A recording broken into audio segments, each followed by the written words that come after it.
And so it often produced a quality of clergy that they admired. And the one thing about that we might want to emphasize is that you were saying this is a grassroots organization, is that the Extraordinary Lutheran Ministries, I'm sure you could explain that the standards that they used were the same. They were parallel standards to the ones used by the Lutheran Church, the ELCA. Right, that is correct. They adhered to the same standards, and they did that on a parallel track on purpose, so that when this day came, the reconciliation would be easier. Right. Well, I know we have a little video of the ordination ceremony. I was struck by the sense of pride and joy that was really there. It wasn't sort of like people cowering and in fear at all. So let's take a look at that. I'll try and set that up. So if you would just tell us for a moment about the three individuals here. We're going to see Phyllis Zilhard and Ruth Frost, and also Jeff Johnson. Jeff Johnson, right? They were the three young people at seminary who came out, and you can talk over the video a little bit.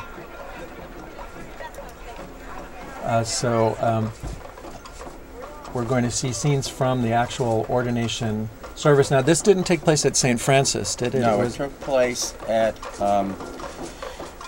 St. Paul's. St. Paul's. Another Lutheran church here in town. And this is from speaking of extraordinary, this is an extraordinary documentary by Pam Walton called Call to Witness that really wonderfully captures that whole moment in the history. So they had quite a good crowd there. There was no lack of attendance. No. There were 1,000 people, I think 7 satellite feeds. It was quite a large gathering, and like as Pastor Goldstein said, it got a lot of coverage at the time. We moved to San Francisco January 1 of 1990, and the ordinations took place January 20th of 1990. Phyllis? So it was a That's Ruth Frost. activity preparing for them. 1,000 people at St. Paul's Lutheran Church. The people filled to the ceiling. The church was filled to the ceiling in a way that it had never before or since been filled. There were so many people. And I looked up into the balcony. This is Phyllis. And people were, again, standing there, arms extended, reaching across that space to spiritually touch us. And the smoke was just pouring out of the thurible, and it was this sacred time, sacred moment. Pastor DeLange asked us after our interview and after we had been told that we were to receive the call, he asked us whether or not we had an answering machine, a telephone answering machine. Yes, and that goes on to talk about all the press and publicity that they got. So that's really kind of encouraging. And so there were actually a number of bishops, there were a lot of supporters from within the church who were very sympathetic at that ceremony. Right. And so now that the Assembly has passed the resolution, what are the next steps in terms of St. Francis's relationship to the national denomination? Right. The national denomination met in Minneapolis in August and passed resolutions removing the requirement of celibacy on gay and lesbian clergy and working towards reintegrating them back into the church's ministry of the ELCA. That has effects on us because that's what we live for. And now we're in a process of exploration and eventual transition. We're not going to live in our past. We're going to live in the future, just like we lived in the future that was brought about by this decision by the national church.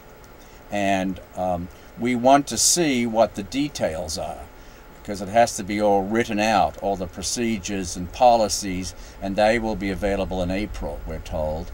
And so far, we've heard it's been very good. It's been very positive.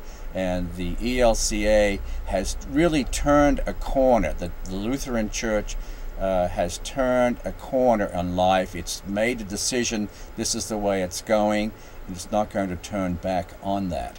So there's really a sense here of they are where we were in 1990. So it must be a very rewarding feeling to see the church respond in that way. I think one of the things that really impressed me about the whole story is the sort of tail wagging the dog aspect of it, that this little parish in San Francisco has had such an enormous impact on the Lutheran denomination as a whole.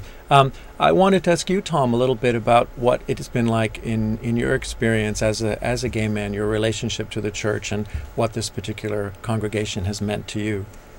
Well, it's interesting when you just showed that footage from Pam Walton's really wonderful documentary.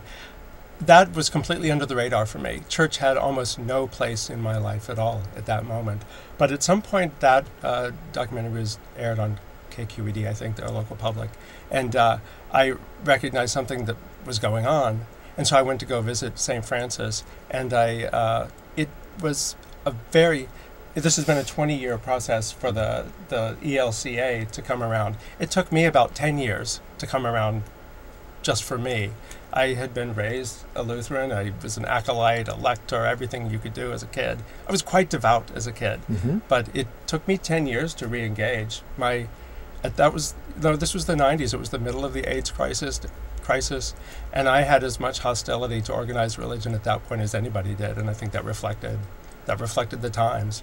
But I came to St. Francis, and I saw the kind of people that you will see in that documentary, which is that just a lot of really sweet, decent people sitting in the pews every Sunday. It was really a remarkable experience. And do you think that there was a kind of a hunger for some kind of ceremony or some kind of community acknowledgement of that need to worship together or to approach the mysteries of life? I think you mentioned something about an uncle who passed away, and yes. Before all of this occurred in 1990, my uncle died in 1987, and at that point I had no relationship to the church at all, and there was not a funeral for my uncle, that having to do with family history. I'll just put it that way, but the Names Project quilt came to Ohio. And that was actually his funeral service for me, and that was my religious experience, was going or helping to organize the Names Project visit to Ohio. And I think this is what gay people have been denied, basically, through organized religion. We don't have the sacraments. Our births are acknowledged, but not our marriages and any other occasion to mark the milestones of life through organized religion, basically. So then, if a church like St. Francis offers the chance to participate in a community and to have that sense of joining together in some kind of service to a higher power, to a higher cause, how has that affected your view of religion in general? There is the general perception, or there was in my generation anyway, that the organized church was the enemy of gay people. You must have sort of crossed that barrier at some point to become part of St. Francis Lutheran congregation as you are now. Well, I guess I've crossed that barrier in both directions. In my early 20s, I left crossing that barrier, and then later I crossed in the other direction. And I have to say that re-engaging it, I'm 50 now, almost 50, re-engaging at this age with something that I was quite devoted to as a young person is, it's a really, it's a special experience, let me put it that way. And it does allow a fuller experience of community, I have to say.